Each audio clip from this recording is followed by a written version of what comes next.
Good morning students. देखिए बच्चों, आज मैं आपको आमोदनी का सेकंड चैप्टर पढ़ाने जा रही हूँ। इतना तो आप लोग जानते ही हैं कि जादू का खेल जो दिखाता है उसको हम क्या कहते हैं, जादूगर कहते हैं। ठीक है, तो आपने जादूगर देखे होंगे जो विभिन्न तरीक़ों से अपना जादू दिखाते हैं। यहाँ पर जो स्टोरी है वो एक भावनात्मक कहानी है। एक ऐसे छोटे बच्चे की कहानी है जिसके पिता जेल में हैं, माँ बीमार है और वो कम उम्र का बालक मजबूरी में, गरीबी में अपने माँ का इलाज कराने के लिए तमाशा दिखाता है, जादू दिखाता है। ठीक है, तो उसी से जुड़ी हुई ये पूरी कहानी है, इसलिए इसका शीर्षक है छोटा जादूगर। तो देखिए बच्चों, इसमें क्या है कि कार्निवाल एक मैदान का नाम है जहाँ पर मेला लगा हुआ है। वहाँ पर बिजली जगमगा रही है, चारों ओर हंसी हो रही है, मजाक हो रहा है। ठीक है, छोटे से फुहारे के पास एक लड़का चुपचाप शरबत पीने वालों को देख रहा है। उसके गले में फटे कुर्ते के ऊपर एक मोटी सी सूत की रस्सी पड़ी थी। ठीक है, और जेब में कुछ ताश के पत्ते थे, लेकिन उसके मुंह पर बहुत ही गंभीरता थी, लेकिन फिर भी उसके अंदर धैर्य था। लेखक जो था वो उसकी ओर आकर्षित होता है। हालांकि उसमें कुछ भी नहीं था, अभाव ही अभाव था, लेकिन फिर भी लेखक को पता नहीं क्यों उसमें पूर्णता नज़र आई। लेखक ने पूछा कि क्यों, तुमने इसमें क्या देखा है। ठीक है, तो वो कहता है बच्चा कि मैंने सब देखा है। यहाँ चूड़ी फेंकते हैं, खिलौनों पर निशाना लगाते हैं, तीर से नंबर छेदते हैं।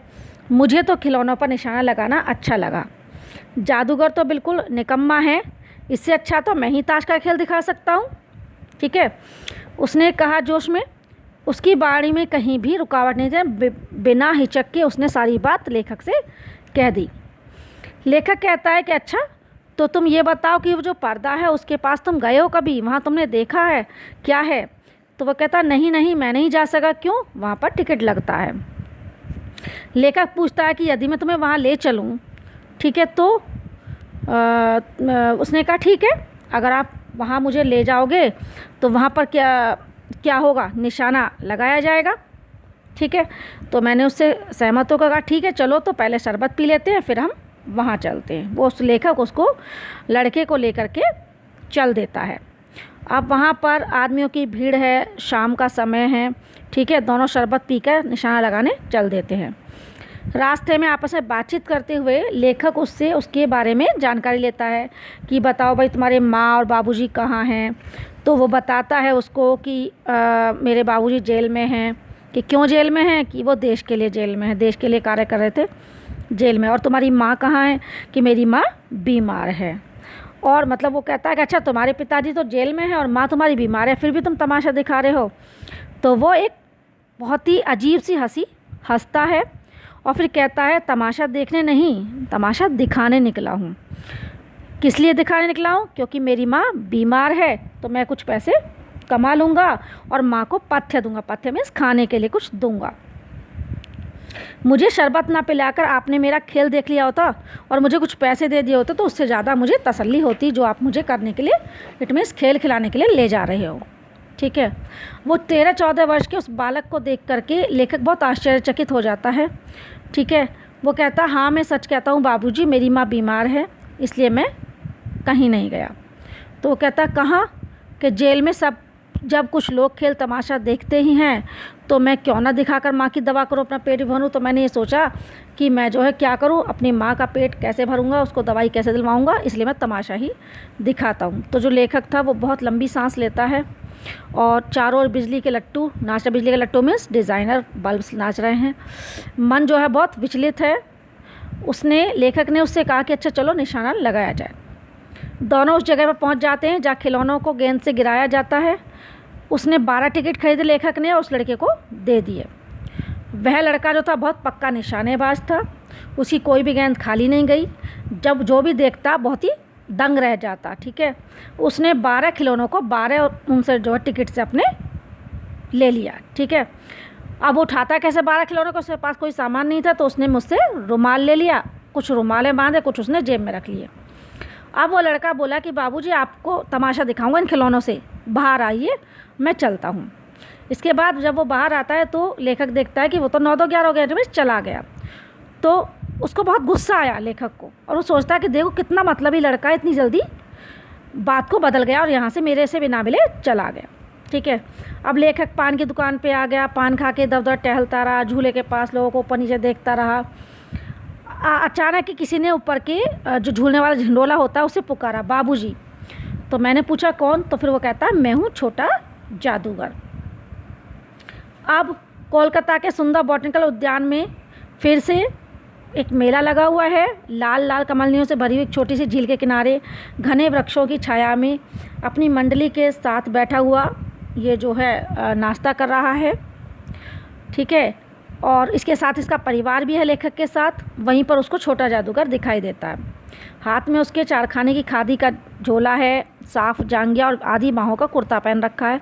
सिर पर वही रुमाल बांध रखा जो लेखक का था और सूत की रस्सी से बंधा हुआ था। मस्तानी चाल से झूमता वो आके कहता है कि बाबूजी नमस्ते, आज कहिए तो खेल दिखाऊं। तो वो नाराज़ तो था ही उसके इस तरीके से जाने से। तो वो कहता नहीं, आज अभी हम लोग जलपान कर रहे हैं और उसके बाद फिर इसके बाद गाना बजाना होगा बाबूजी। कहता नहीं जी तुमको मतलब कुछ कहता वो गुस्से में, क्योंकि उससे नाराज़ था। तभी उनकी जो वाइफ थी उन्होंने कहा कि नहीं नहीं कोई बात नहीं, ये बच्चा अगर दिखलाना चाहता है तो हमारा भी कुछ मन बहल जाएगा और रहने दो, इसे खेल दिखाने दो। तो वो चुप हो जाता है और कुछ भी नहीं कह पाता लेखक। वो खेल दिखाना शुरू कर देता है लड़का। ठीक है, तो उस दिन जो उसने कार्निवाल के मैदान से सब खिलौने खरीदे थे उसके खेल से वो अपने दिखाने लगा। कभी भालू को मनाता था, कभी बिल्ली रूठने लगती थी, कभी बंदर घुड़कता था, कभी गुड़िया का ब्याह दिखाता था, कभी गुड्डा वरकाना निकला ऐसा दिखाता था। ठीक है, इस तरीके से लड़का बातों ही बातों से खेल रहा था और सब उसके खेल को देखकर हंसते हंसते लोटपोट हो रहे थे। फिर वो सोचता है लेखक कि ज़रूरत ने उसको कितनी जल्दी चतुर बना दिया है। ठीक है, यानी कि चालाक कितना हो गया है वो। तो वो कहता है कि लेकिन संसार भी यही है, ताश के सब पत्ते लाल हो गए, फिर सब काले हो गए, गले की सूत की डोरी टुकड़े टुकड़े होकर जुड़ गई, लट्टू अपने आप नाच रहे थे। इस तरीके से वो खेल दिखा रहा था। तो जब बहुत देर हो गई तो लेखक कहता है कि अच्छा भाई रहने दो, अब हमें कोई खेल नहीं देखना है, अपने सामान को बटोरो और हम लोग भी जाना चाहते हैं। जो उसकी वाइफ थी उसने 1 रुपया उसको दे दिया, तो बहुत खुश हुआ लड़का। मैंने कहा लड़के, तो वो कहता छोटा जादूगर, मेरा नाम छोटा जादूगर है। ठीक है, और यही मेरा जीने का साधन, इसलिए आप मुझे लड़के ना कहें। कुछ वो बोलना चाहता था लेखक, लेकिन जो उनकी वाइफ थी उन्होंने बोला श्रीमती जी ने, अच्छा तुम इस रुपये से अब क्या करोगे? तो वो लड़का बताता है छोटा जादूगर कि पहले मैं भरपेट पकौड़ी खाऊंगा, फिर एक सूती कंबल लूँगा। वो और ज़्यादा गुस्सा आ गया उसको। ठीक है, फिर वो कहता है कि तो फिर भी सोचता मैं कितना स्वार्थी हूँ, उसके 1 रुपया पाने पर मैं कितना चिढ़ रहा हूँ उससे कि उसे 1 रुपया मिल गया। ठीक है, वो नमस्कार करता है और चला जाता है। ये जो लेखक है ये भी अपना वहीं घूमने लगते हैं बगीचे में, लताओं में। उस छोटे से बनावटी जंगल में शाम का समय कैसे लग रहा था, साएं साएं करके लग रहा था। धीरे धीरे सूर्य जो था वो डूब गया। ठीक है, और चारों ओर सुनसान हो गया। ये जो लेखक था ये भी धीरे धीरे मोटर से, अपनी मोटर गाड़ी से हावड़ा की ओर चले गए। रह के उसको छोटा जादूगर याद आ रहा था लेखक को। ठीक है, कि सचमुच वह एक झोंपड़ी के पास कंबल कंधे पर डाले खड़ा था। मतलब जैसे वो रास्ते से जा रहा था उसके बारे में सोचता जा रहा था, उसने देखा कि एक झोंपड़ी पड़ी, वहाँ पर कंबल कंधे पर डाल करके वो छोटा जादूगर खड़ा हुआ था। तो वो मोटर रोक करके उससे पूछता तुम यहाँ रहती हो? तो वो कहता है मेरी माँ यहीं है ना, अब उसे अस्पताल वालों ने निकाल दिया है। तो वो उतर जाता है गाड़ी से, उस झोंपड़ी में जाता है तो एक जो औरत होती है वो फटे चिथड़ों से लदी हुई काँप रही होती है। छोटा जादूगर उसके ऊपर कंबल डाल करके उसके शरीर से चिपटते हुए कहता है माँ, और उस जो लेखक था उसकी आंखों से भी आंसू निकलने लगते हैं। बड़े दिन की छुट्टी बीत चली थी, मुझे अपने ऑफिस में समय से पहुंचना था। कोलकाता से मन उबर गया था, फिर भी चल चलते एक बार उस बाग की ओर देखने की इच्छा हुई। साथ ही साथ जादूगर भी दिखाई पड़ जाता तो और भी उसे भी मतलब उस दिन अकेले ही चल पड़ा, जल्दी लौट के आना था। 10 बज गए थे। लेखक ने देखा कि साफ धूप में सड़क के किनारे एक कपड़े पर छोटे जादूगर जो है वो अपना खेल दिखा रहा था, लेकिन आज भी वो बिल्ली उसकी रूठ रही थी, भालू को मना रहा था, ब्याह की तैयारी कर रहा था, सब काम कर रहा था, लेकिन आज उसकी आवाज़ में वो खुशी नहीं थी जैसे जैसे उस दिन उसने खुश होकर खेल को दिखाया था। हालांकि वो लोगों को हंसाने की कोशिश कर रहा था, लेकिन खुद वो अंदर तक कांपा हुआ था। ठीक है, तो वो भी खेल देखने लगा लेखक। ठीक है, बाद में जब खेल ख़त्म हो गया तो उसने पैसा बटोरा और उसने भीड़ में देख नहीं पाया लेखक को। ठीक है, पर जैसे जैसे वो उसके पास पहुंचा और उसने पीठ थपथपाई लेखक ने उसकी बच्चे की, तो वो पूछता है कि क्या हो गया, आज तुम्हारा खेल मुझे जमा नहीं, क्या बात हुई है। तो वो कहता है कि मुझे आज बहुत जल्दी घर जाना है, मेरी घड़ी समीप है, क्योंकि मेरी माँ जो है घड़ी समीप है, मीन्स माँ ने कहा है कि आज मेरी तबीयत ज़्यादा ख़राब है, अच्छी नहीं है, इसलिए तुम जल्दी आना। तो वो कहता है क्यों, तब भी तुम खेल दिखाने चले आए, लेखक कहता है। तो वो कहता है क्या करूँ, आता क्यों नहीं। और कुछ अधिक कहने से वैसे जैसे उसे बेइज्जती सी महसूस हो रही थी। थोड़ी देर बाद में उस लेखक को अपनी गलती महसूस हुई। उसने झोले को गाड़ी में फेंक कर उसे भी बिठाते हुए कहा कि चलो जल्दी चलो, मैं तुम्हें तुम्हारे घर छोड़ देता हूँ। कुछ ही मिनटों में वो वहीं झोंपड़े के पास पहुँचा। जादूगर दौड़कर झोंपड़े में गया और माँ करके रोने लगा, अपनी माँ से लिपट करके। लेखक भी पीछे पीछे उसके गया। ठीक है, और बस उसके मुंह से बे ही निकल कर रह गया। स्त्री जो थी उसके मुंह से बे ही निकल कर, बे इट मीन्स वो बेटा कहना चाहती थी, लेकिन वो बेटा नहीं कह पाई। उसके हाथ नीचे गिर गए और वो मर गई। जादूगर तो जो छोटा जादूगर जो था वो से लिपट करके रो रहा था बहुत बुरी तरीके से, और जो लेखक था वो बस आश्चर्यचकित खड़ा हुआ था, और उसे ऐसा लग रहा था कि इतनी साफ धूप में भी सारा संसार जादू ही है। इट मीन्स पता नहीं चलता कब व्यक्ति आता है और कब व्यक्ति जाता है। लेकिन हमें इस पाठ से ये शिक्षा मिलती है कि हम कितने भी गरीब क्यों ना हो, हमें कभी भी परिश्रम करने में संकोच नहीं करना चाहिए। ठीक है बच्चों, इसको आप दोबारा से पढ़ेंगे। Thank you, have a nice day.